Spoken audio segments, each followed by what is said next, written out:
뉴욕 맨해튼, 세계 금융의 심장이라 불리는 월가에서 최근 이해하기 힘든 장면이 목격되고 있습니다. 영하에 가까운 추운 날씨에도 수트를 입은 금융인들이 한 식당 앞에 길게 줄을 서기 시작한 것입니다.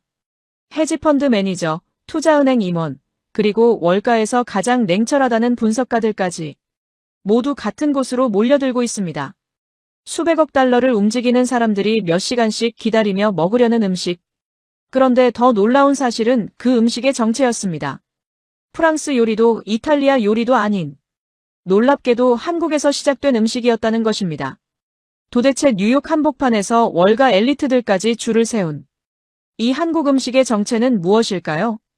그리고 그 이야기는 한 한국인 사업가의 질문에서 시작됐습니다. 지금부터 그 놀라운 이야기를 들려드리겠습니다.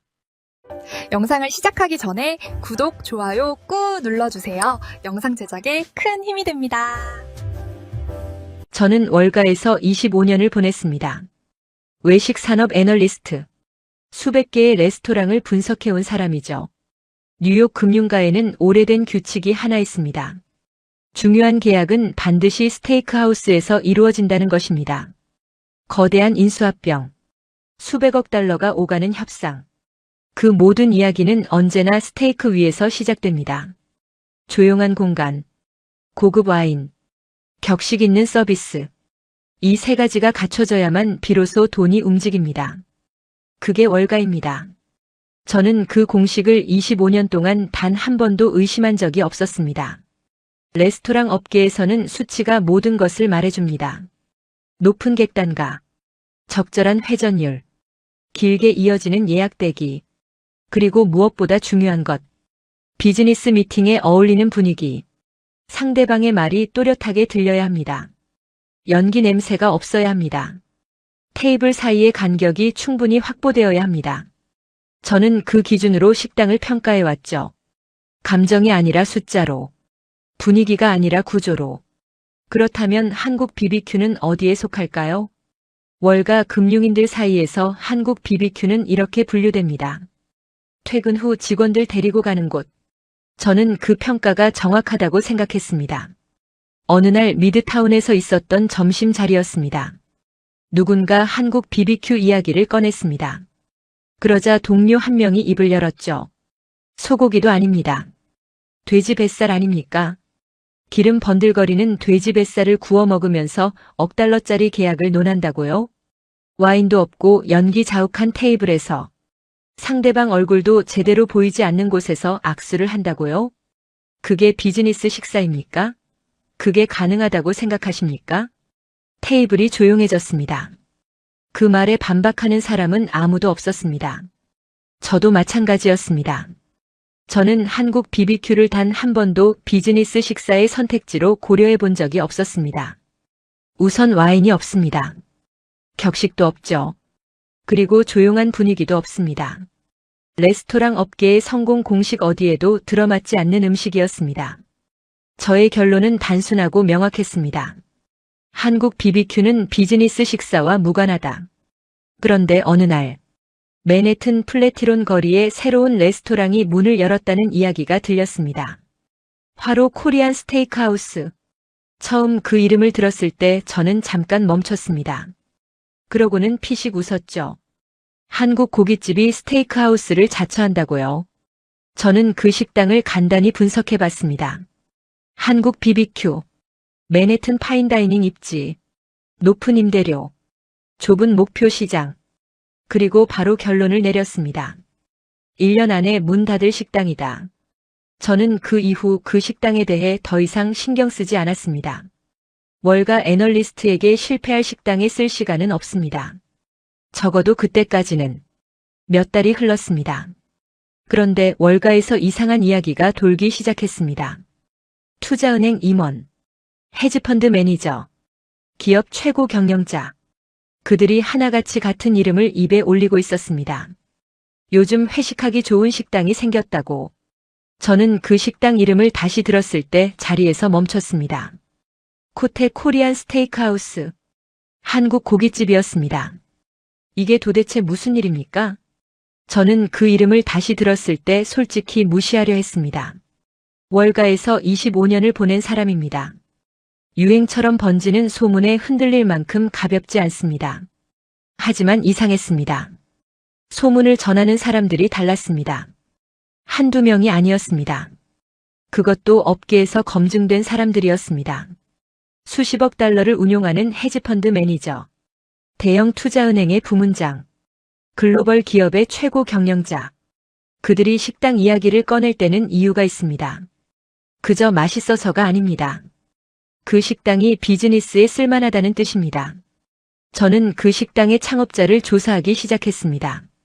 사이먼 김. 서울에서 태어났습니다. 어린 시절 미국으로 건너왔죠. 뉴욕 레스토랑 업계에서 경력을 쌓았습니다. 화려한 배경은 아니었습니다. 그런데 그가 맨해튼에서 목격한 장면이 있었습니다. 프랑스 레스토랑, 스테이크하우스, 이탈리아 파인다이닝.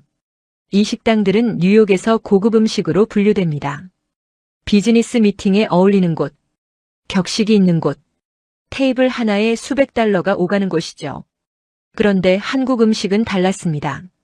아무리 재료가 좋아도, 아무리 조리가 정교해도 한국 음식이라는 이유만으로 캐주얼로 밀려났습니다. 저는 그 부분을 읽으며 잠깐 생각했습니다. 솔직히 말하면 그게 당연한 것 아닌가 싶었습니다. 시장이 그렇게 분류한 데는 이유가 있습니다. 이미지가 형성되기까지는 수십 년이 걸립니다. 그걸 한 사람이 바꾸겠다고요? 그런데 사이먼 김은 다르게 봤습니다. 그는 이런 질문을 던졌습니다. 왜 한국 고기는 싸구려 취급을 받아야 합니까? 재료의 품질이 문제입니까? 조리 방식이 문제입니까?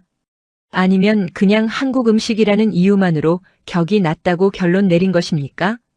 그 질문이 결심이 됐습니다. 한국 BBQ도 파인다이닝이 될 수 있다. 저는 처음 그 말을 들었을 때 솔직히 코웃음이 나왔습니다. 뉴욕 외식업계의 반응도 다르지 않았습니다. 투자 위험이 너무 높다. 시장 자체가 없다. 문화적 장벽을 넘을 수 없다. 누군가는 이렇게 말했습니다. 맨해튼에서 삼겹살로 미슐랭을 받겠다고요? 돼지 뱃살이 파인다이닝이 된다고요? 그게 가능하다고 생각하십니까? 업계의 반응은 냉담했습니다. 저도 그 반응이 합리적이라고 생각했죠. 하지만 사이먼 김은 멈추지 않았습니다. 그가 준비한 것은 단순한 한국 고깃집이 아니었습니다. 엄선된 돼지고기, 프리미엄 와인 리스트, 월가 비즈니스 미팅을 겨냥한 서비스 설계, 한국 BBQ와 스테이크하우스를 결합한 완전히 새로운 개념이었습니다. 저는 그 구상을 읽으면서 처음으로 멈칫했습니다.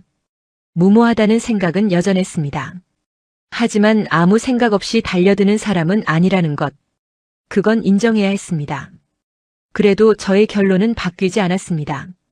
아이디어가 좋다고 시장이 움직이지는 않습니다. 월가에서 25년 동안 그걸 봐왔습니다. 좋은 구상을 가진 식당은 뉴욕에 넘쳐납니다. 그리고 그 대부분은 조용히 사라집니다. 저는 그렇게 생각하며 그 이야기를 덮었습니다. 그런데 그 식당이 문을 열었습니다. 그리고 월가에서 소문이 멈추지 않았습니다. 소문은 쉽게 사그라들지 않았습니다. 보통 이런 식의 이야기는 한두 달이면 끝납니다. 새로운 식당이 생기면 잠깐 화제가 됩니다. 그리고 조용히 잊힙니다. 뉴욕에서는 늘 있는 일이죠. 그런데 이번은 달랐습니다. 한 달이 지났습니다. 두 달이 지났습니다. 소문은 오히려 커지고 있었습니다.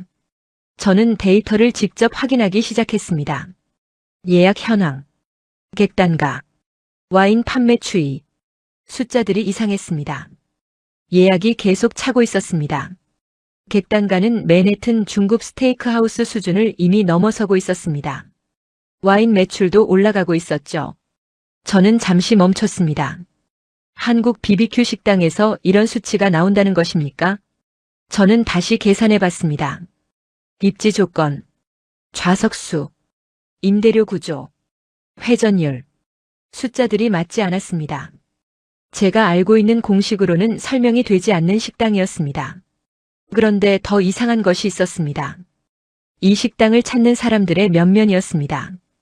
월가 투자은행 임원, 헤지펀드 매니저, 글로벌 기업 최고 경영자, 이 사람들은 아무 식당이나 가지 않습니다.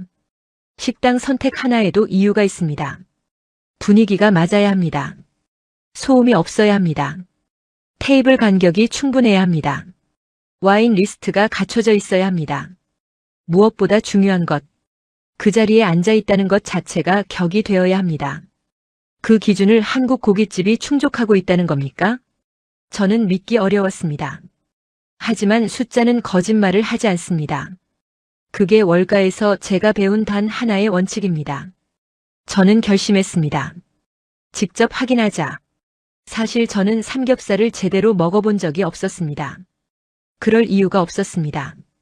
스테이크하우스가 있었고, 프랑스 레스토랑이 있었고, 이탈리아 파인다이닝이 있었습니다.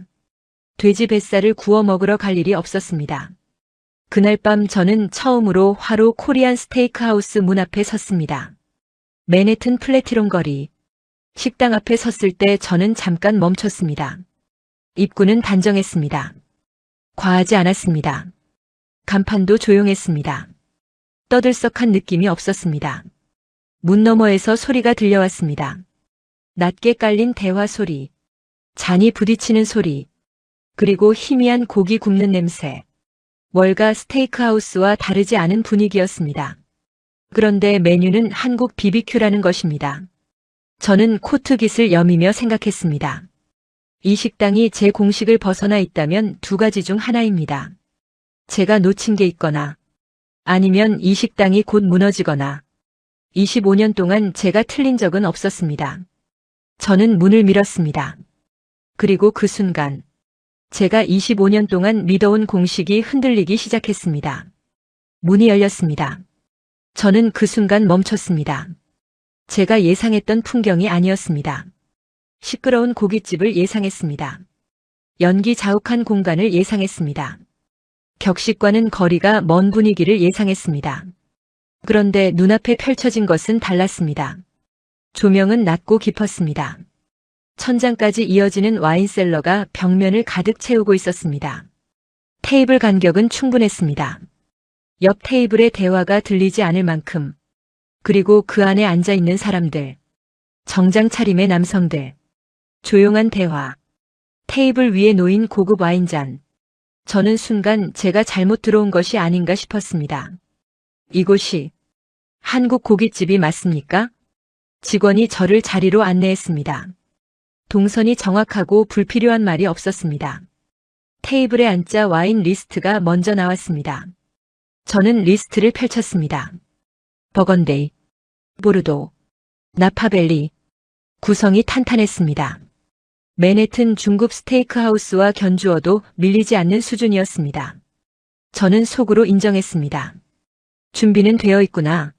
하지만 저는 여전히 확신하지 못했습니다. 분위기를 만드는 것은 어렵지 않습니다.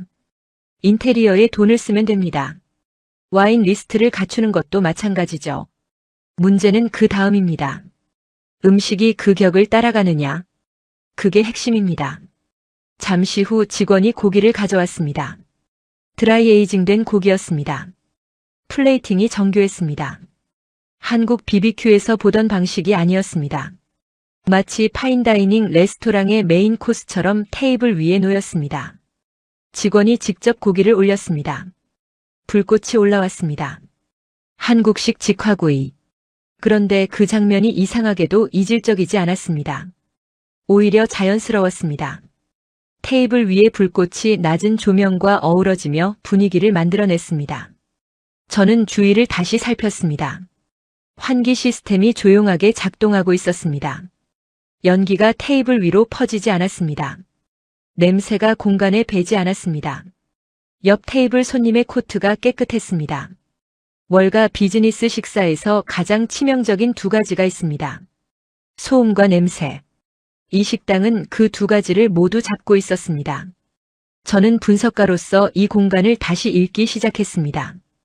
테이블 배치, 서비스 동선, 조명 설계, 환기 구조. 모든 것이 우연이 아니었습니다. 철저하게 계산된 공간이었습니다. 비즈니스 미팅을 위해 설계된 식당이었습니다. 그런데 음식은 한국 BBQ였습니다. 저는 와인을 한 모금 마셨습니다. 그리고 고기를 집었습니다. 월가에서 25년 동안 저는 수백 번의 비즈니스 식사를 해왔습니다. 스테이크하우스에서, 프랑스 레스토랑에서, 이탈리아 파인다이닝에서 그 모든 경험을 가지고 있는 제가 지금 한국 고깃집 테이블 앞에 앉아 있습니다. 직원이 구워진 고기를 집게로 잘라 접시에 올려줬습니다. 그 옆에 두 가지가 놓였습니다. 콩으로 만든 소스와 소금이었습니다. 찍어 먹는 방식이었습니다. 저는 잠깐 망설이다 소금을 선택했습니다. 고기를 입에 넣는 순간 이 사이에서 육즙이 터져 나왔습니다. 고기는 쫄깃했고 그 육즙 사이로 번지는 짠맛이 기름기와 하모니를 이루며 완전히 다른 차원의 맛을 만들어냈습니다. 그 순간 저는 처음으로 생각했습니다. 내가 처음부터 잘못 보고 있었던 것은 아닐까? 저는 그날 밤 식사를 마치고 플래티론 거리로 나왔습니다. 차가운 밤 공기였습니다. 한동안 그 자리에 서 있었습니다. 머릿속이 조용하지 않았습니다. 월가에서 25년을 보낸 애널리스트가 삼겹살집 앞에서 처음으로 자신의 판단을 의심하고 있었습니다. 며칠 후 저는 결심했습니다. 사이먼 김을 직접 만나야겠다. 분석만으로는 부족했습니다. 숫자로 설명되지 않는 무언가가 있었습니다. 저는 그것을 알고 싶었습니다. 그리고 어느 날 오후, 저는 그와 마주 앉았습니다. 저는 단 하나의 질문을 던졌습니다. 당신은 어떻게 포기하지 않을 수 있었습니까? 사이먼 김은 잠시 창밖을 바라봤습니다. 그리고 천천히 입을 열었습니다. 처음부터 쉬웠던 것은 아무것도 없었습니다. 그가 파인다이닝 삼겹살을 구상했을 때 뉴욕 투자자들을 찾아다니기 시작했습니다. 미팅 요청을 보냈습니다. 답장이 오지 않았습니다. 간신히 자리를 잡아도 결과는 같았습니다. 한국 삼겹살이라고요. 파인다이닝이라고요. 그 두 단어가 한 문장에 들어간다는 것 자체를 사람들은 이해하지 못했습니다. 투자자들은 고개를 저었습니다. 수십 번이었습니다. 어떤 사람은 미팅 자리에서 대놓고 웃었습니다. 그래도 그는 멈추지 않았습니다. 간신히 자금을 마련해 식당 문을 열었습니다. 그런데 오픈 첫날, 테이블이 텅 비었습니다. 예약이 없었습니다. 직원들이 조용한 홀을 바라보고 있었습니다. 사이먼 김은 직원들 앞에서 웃었습니다. 괜찮다고. 곧 손님이 온다고. 하지만 그날 밤, 혼자 화장실에 들어가 문을 잠갔습니다. 그는 그 순간을 담담하게 이야기했습니다. 저는 아무 말도 할 수 없었습니다. 첫 주가 지났습니다. 두 번째 주가 지났습니다. 손님은 천천히 늘었지만 충분하지 않았습니다. 월급날이 다가왔습니다. 통장 잔고가 부족했습니다.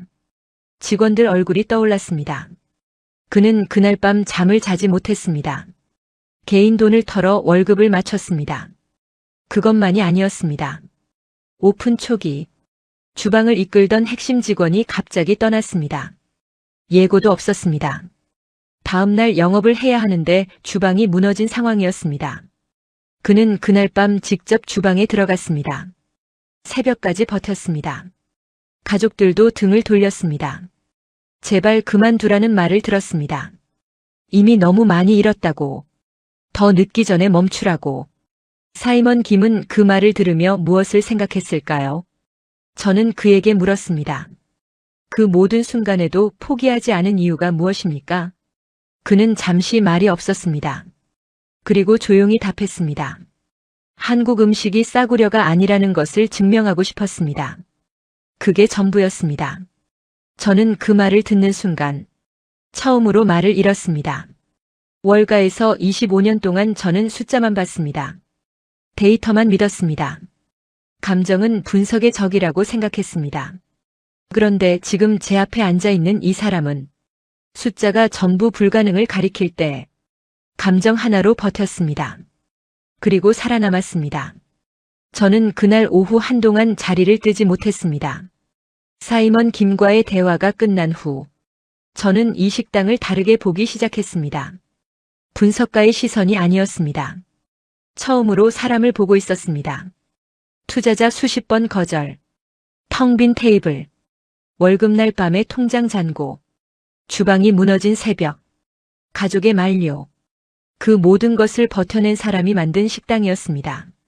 저는 그 이후 이 식당의 숫자를 다시 확인했습니다. 처음 문을 열었을 때 텅 비었던 테이블. 그 테이블이 어떻게 채워졌는지 천천히였습니다. 하지만 멈추지 않았습니다. 한 명이 두 명이 됐습니다. 두 명이 10명이 됐습니다. 입소문이 퍼졌습니다. 다시 찾는 손님이 생겼습니다. 예약이 차기 시작했습니다. 월가 금융인들 사이에서 조용히 이름이 오르내렸습니다. 요즘 거기 가봤어. 분위기가 괜찮더라. 그 한마디가 전부였습니다. 광고가 없었습니다. 화려한 홍보가 없었습니다. 오직 음식과 공간이 만들어낸 입소문이었습니다. 그리고 몇 달 후, 뉴욕 미식업계에 하나의 뉴스가 퍼졌습니다. 미슐랭 가이드 발표. 저는 그 발표를 사무실에서 확인했습니다. 화로 코리안 스테이크하우스 미슐랭 1스타. 저는 잠시 화면을 바라봤습니다. 미슐랭 스타입니다. 뉴욕에서 미슐랭 스타를 받는다는 것이 무엇을 의미하는지 아십니까? 프랑스 요리가 수십 년에 걸쳐 쌓아온 자리입니다. 이탈리아 파인다이닝이 치열하게 경쟁해온 영역입니다. 뉴욕 최고의 셰프들이 평생을 바쳐 도전하는 무대입니다. 그 자리에 한국 BBQ가 올라섰습니다. 뉴욕 미식업계가 조용해졌습니다. 저는 그날 업계 지인 몇 명에게 연락을 받았습니다. 믿을 수 없다는 반응이었습니다. 한국 고깃집이 미슐랭을 받는다는 게 말이 되느냐는 이야기였습니다. 이건 분명 일시적인 현상이다. 미슐랭도 트렌드에 흔들린 것이다. 하지만 저는 그 말에 동의하지 않았습니다. 미슐랭은 트렌드로 움직이지 않습니다. 그들이 평가하는 것은 단 하나입니다. 요리의 완성도, 서비스의 일관성, 공간의 수준. 화로 코리안 스테이크하우스는 그 기준을 통과했습니다. 저는 그 순간 확신했습니다. 이건 구조가 바뀐 것이다. 뉴욕 미식 세계에 오래된 기준이 있었습니다. 고급 음식은 프랑스 요리이거나 이탈리아 요리였습니다. 스테이크하우스는 비즈니스 식사의 중심이었습니다. 아시아 음식은 캐주얼로 분류됐습니다. 그 질서가 흔들리기 시작했습니다. 그리고 그 자리에 삼겹살이 파인다이닝이 됐습니다. 저는 맨해튼의 삼겹살로 미슐랭을 받겠다고 했을 때 비웃었던 사람들을 떠올렸습니다. 그 자리에 저도 있었습니다. 그리고 지금 그 비웃음이 되던 사람들이 예약 대기 명단에 이름을 올리고 있었습니다. 코리안 스테이크하우스. 뉴욕 미식 세계에 완전히 새로운 장르가 탄생한 순간이었습니다. 미슐랭 스타 발표 이후 상황이 달라졌습니다. 저는 월가에서 수많은 레스토랑의 전성기를 지켜봤습니다. 화제가 된 식당은 반드시 두 가지 중 하나로 갈립니다. 화제에 힘입어 반짝 올라갔다가 조용히 내려앉거나 아니면 그 화제를 구조로 굳히거나. 저는 이 식당이 어느 쪽인지 지켜보기로 했습니다. 그리고 답은 빠르게 나왔습니다. 예약이 폭발했습니다. 며칠 대기가 아니었습니다. 몇 주, 그리고 몇 달. 대기 명단이 계속 길어졌습니다. 맨해튼에서 가장 예약하기 어려운 식당 중 하나가 됐습니다. 저는 그 숫자를 보며 다시 분석을 시작했습니다. 예약률, 객단가, 좌석 회전율, 와인 매출, 그리고 업계에서 조용히 돌기 시작한 추정치가 있었습니다. 연매출 약 1,370만 달러, 우리 돈으로 약 180억 원 규모였습니다. 저는 그 숫자를 확인하는 순간 자리에서 멈췄습니다. 공식 재무자료가 아닙니다. 업계 추정치입니다. 하지만 레스토랑 업계에서 이 숫자는 사건입니다. 단 하나의 매장입니다. 맨해튼 한복판.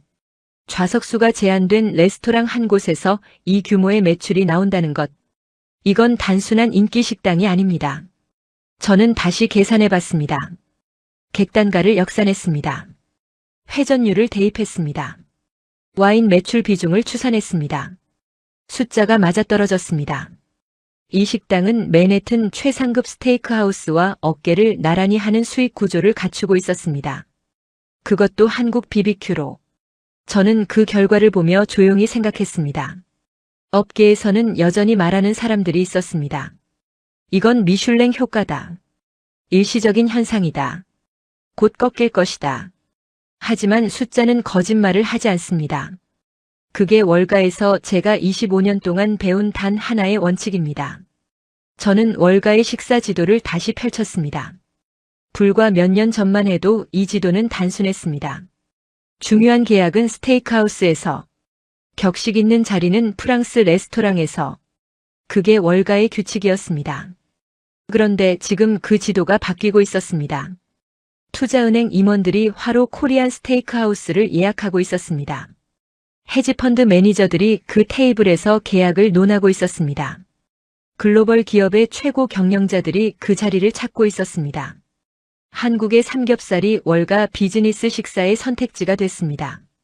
저는 그 변화를 보며 한 가지 질문을 스스로에게 던졌습니다. 이게 단순한 유행입니까? 아닙니다. 유행이었다면 이미 꺾였습니다. 숫자가 이렇게 올라가지 않습니다.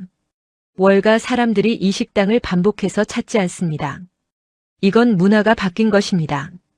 뉴욕의 비즈니스 식사 문화가 한국 삼겹살 한 곳으로 인해 조금씩 다시 쓰이고 있었습니다. 유행은 사라집니다. 구조는 남습니다. 그리고 그 구조가 지금 눈앞에서 만들어지고 있었습니다. 그 구조가 만들어지기까지 저는 이 모든 과정을 처음부터 지켜봤습니다. 이 도시에서 성공하는 사람과 실패하는 사람의 차이를 누구보다 잘 안다고 자부했습니다. 시장은 냉정합니다. 준비되지 않은 도전은 반드시 무너집니다. 뉴욕은 특히 그렇습니다. 이 도시는 낭만을 허락하지 않습니다. 그래서 저는 확신했습니다. 한국 고깃집의 도전은 끝날 것이라고. 업계 전체가 같은 생각이었습니다. 투자자들이 등을 돌렸습니다. 전문가들이 고개를 저었습니다. 뉴욕 미식업계가 비웃었습니다. 불가능하다는 말이 사방에서 쏟아졌습니다. 그런데 사이먼 김은 멈추지 않았습니다. 저는 나중에서야 그 이유를 생각해 봤습니다. 왜 그는 멈추지 않았을까요? 투자자도 없고 업계의 지지도 없었습니다. 모든 조건이 불가능을 가리키고 있었습니다. 보통 사람이라면 그 자리에서 포기했을 겁니다. 합리적인 판단이었을 겁니다. 하지만 그는 달랐습니다. 편견에 맞섰습니다. 조롱을 견뎠습니다. 불가능하다는 말을 들으면서도 자신의 질문을 놓지 않았습니다. 왜 한국 고기는 싸구려 취급을 받아야 합니까? 그 질문 하나를 끝까지 붙들었습니다. 저는 월가에서 수많은 사업가를 만났습니다.